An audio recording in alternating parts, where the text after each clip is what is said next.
Oh, thank you. Hello, everyone. Thank you for having me. How are you? Like, it's been a very long day. So yesterday I was wondering, what am I going to say at 4:20 in the afternoon after such a long day of interesting presentation? What can I add? Well, actually, I don't think I can really add something, but in 15 minutes, I would like to share with you some points of view on what's happening on measurement. So is there really lack of measurement in the connected TV space? And I was wondering this because I've been working in connected TVs since, I think, 2016, 2017, and we've been saying this since then. So are we really a hopeless community, or have we done something about it?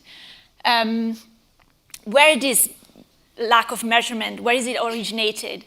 It's because, if content is king, distribution is King Kong. So that's a sentence that we heard during an ECTA study trip in New York. And it's true, really the change in the game now is coming not only with content, but distributing content on multiple platforms. And with each platform, you have a different type of measurement. You have to identify the same user across these different platforms, so it's becoming really, really complex. But at the same time, we've never had so much data as we have now, and so much innovation, and so much that we can do with this data. So on one hand, I'm not naive, and I'm coming from a media agency background, so I know there is a need for standardization. You have the need to have a media plan where you can read the same KPI across different media. But we're also talking a lot about diversity, so why don't we consider diversity of this new media of hybrid digital and broadcast TV, and we understand what we can do and what kind of richness we can get out of this new medium with this new data. So my first point is, we're looking at connected TVs in a total video strategy, connected TVs and also online video. And here, there's a lot of work that has been done. And I think Europe in that is in a fantastic position. So here I've taken just the top 5 European market, but we have done this study across all of Europe, and also ECTA as an association has a lot of data on that. And it turns out that eventually all the local GICs, or all the official measurement body of TV in each of the countries have done amazing step forward. So they're getting close to have a holistic management, a total video measurement of your reach, your TV campaign reach across several devices. So they're almost there, and most of the cases they're GICs, or they have some sort of collaborative form of getting out the data. So here's my first point. There's so much to be done here, I'm sure, and I'm not naive, so I know these GICs and measurement body maybe are not including all the players, all the video players that advertisers and media agencies are willing to measure and are willing to associate with the TV and the broadcaster world. But then, fight for it. I mean, I'm seeing a lot of different measurement coming out. And I know, for example, in the US market, because of the complexity, there are several ways of measurement, several new GICs, several new initiatives, but that is going to add more and more confusion to the market. I'm not sure that's going to work out to be a real building block for the benefit of the medium and of TV overall. So my first invitation to you, my first plea to you in a way, is do work collaborate with your market, start to look what is happening there, where the initiatives are, and contribute to those, fight for those if needed. If they're not letting any interesting player in the mix, or they're not measuring them, find out what these players are not getting measured. Is there something they're not willing to let go, or they don't want to standardize to? But there's really, they're really coming. Something is coming out next year in Italy, in other markets, in 2024, so it's almost there. My other point, as I said, is TV is becoming digital. So why are we, so keen, such in a rush to standardize it? There's so much we can discover. There's so much we can do and be creative in measurement. So you can also see TV with all the other digital medium. media. So, and that's what we've done. As a company, Mediaset is a multimedia company. Of course, we are known as broadcasters, but we are active in digital websites, apps, not only with video content, but with publishing content. We have digital audio, we have digital out of home, and several digital media and offline media. And so we found ways of how we could actually connect connected TVs together with the other mediums. So the first one is a total reach tool. Then we had to work through footfall analysis because, as you know, not all the advertisers have the same goal when they're planning a campaign or when they're planning their communication. We worked to incremental reach studies of how we combine different media, qualitative surveys, and attribution models. So I'm just touching on them just to give you a flavor of what we are doing. I'm sure something we've just seen in the presentation before, so it's not totally new, but we are happy, if you want to investigate or to share know-how on how we're doing this and how we're doing them. I'm sure it can be a nice experience. So the first thing is, we want to sell all our media, and we have to go coordinate it to our advertisers. So what we did, statistically, we merged existing data on the market about different coverage and different targets of different mediums. So we created a planning tool where you can build your campaign on all these media. Sorry, digital DOOT was supposed to be, I think, digital out of home, or maybe digital out of home with a mix of IoT, I'm not sure, or maybe it's just a typo. And here you can build your campaign, and then you can understand by target how the reach is building up. So how do I optimize my media mix in order to create the perfect campaign for my needs with that? Is it perfect? For sure, it's not, but it's a beginning. And by finding out how not it is perfect, where it's failing, we're going to improve it, and we are going to learn together with the market, the agencies, and the advertisers. Then we had, different needs. Not everyone is in that phase, or not all the campaigns are born for awareness, and so they don't need so much reach. But I needed to understand where they had to plan. And so we bought a company in 2020 who is building like a super panel of 8-9 million mobile devices in Italy. They can track, of course, with user consent, they can track what users are moving in the territory, and so they can merge that with physical maps. So they know if if I'm going to the gym and I'm actually going, or if I go to which chain of supermarket I go to, and so on.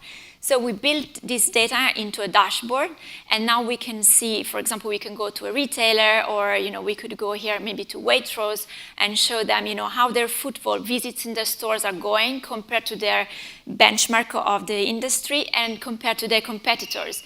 We can nail it down by region, by city, and see where maybe they need an upweight of communication. And that's where we offer them maybe addressable TV campaigns or digital audio campaigns target to a certain area of the country. Then the campaign starts, and when it comes to video campaign especially, we are keen to know how the reach is going, because there is this sort of intuition that with online video and connected TVs, you will reach live TV viewers, so that is going to help increase your reach. And effectively, we are doing that. We have created a panel. Again, I always speak of panel, and I think that's where we are going in this direction.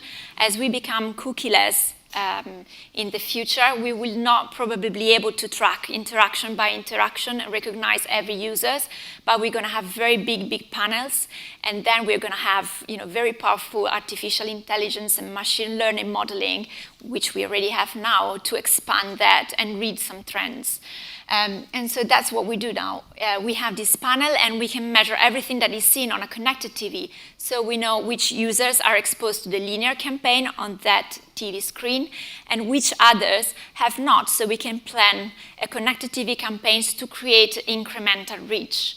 And so we can start measuring how much reach we're adding, how many points of reach we're bringing with this campaign. With this panel that we put together that goes across devices, so we call it a family graph because the TV is effectively an household device, so all the houses is sitting behind it. So we connected all the devices to the TV set. And so we can expand that campaign also to mobile devices. So I know you have not seen the linear campaign on TV.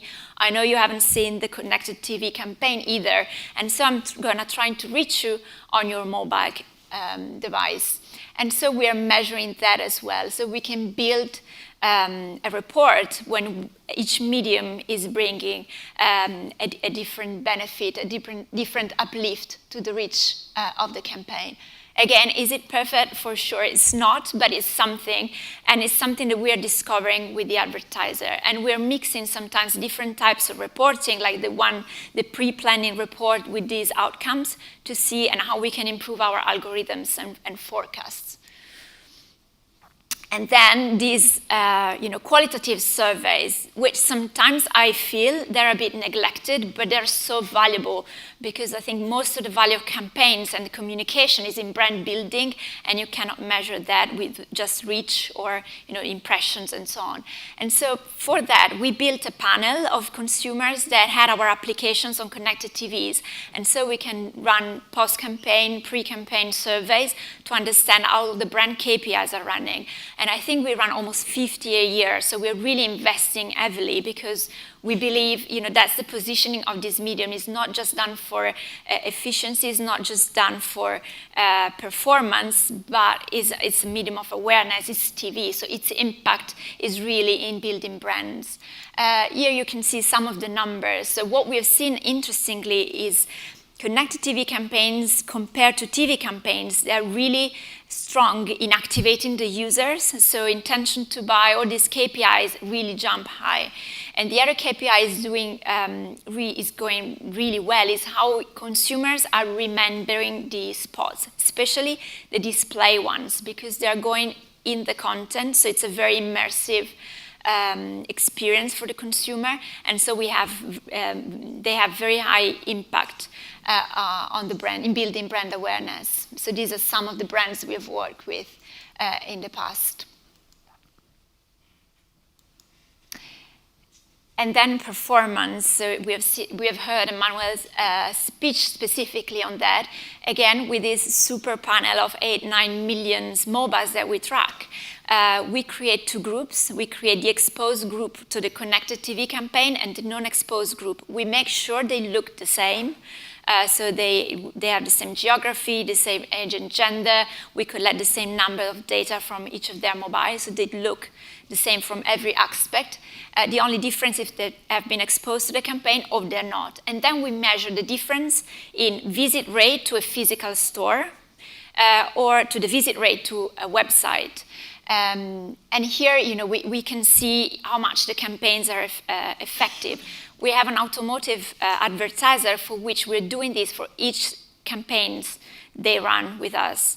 And that, again, it's building know-how and building a better understanding how campaigns are performing, because then we can track which of their campaign is going better and what has changed in the mix for future optimization. But as I said, connected TV's campaigns are not alone. There's probably very few medium that are alone on a media plan. And so we had to figure out a way to put this together with other medium as well. So we're now running attribution, multi-touch attribution, comparing different medium. So here is an example for a big retailer, DIY retailer, Leroy Merlin. So we did a digital audio and a connected TV campaign for them.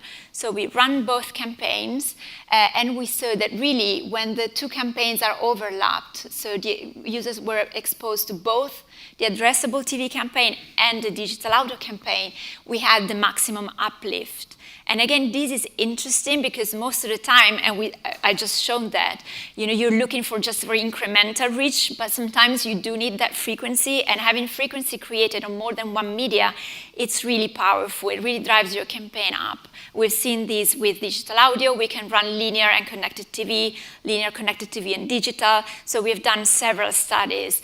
Are these measurements, again, perfect? I'm sure they're not, and there's room for improvement. We're improving them all the time. But again, they're insightful, and they give us the feeling of what can be done with this data. So really, is there really a lack of measurement? My feeling is that probably there's too much measurement. But what I would, my point of view here is that, first of all, we need to support the industry effort. We need to look for one probably measurement solution for each market and put every effort on that. It's gonna take longer for sure because there are lots of interest, but because there are lots of interest, they're normally balanced results. They're very rigorous and fair. And the other one, why you're waiting for this to come? There's plenty of data, plenty of ways you can experiment, you can create knowledge and share the knowledge with the market, with advertisers, even if they're coming from a media sales house. At the beginning where we started, like, okay, we can produce the reporting, but we are biased because we are a sales house. But again, it's data that is in the market, and it's part of a learning curve. So I think that was really appreciated in our market, so I guess it could be in yours as well. So I'm finished. So I think I give you back some time. So I don't know if there's any questions from everyone.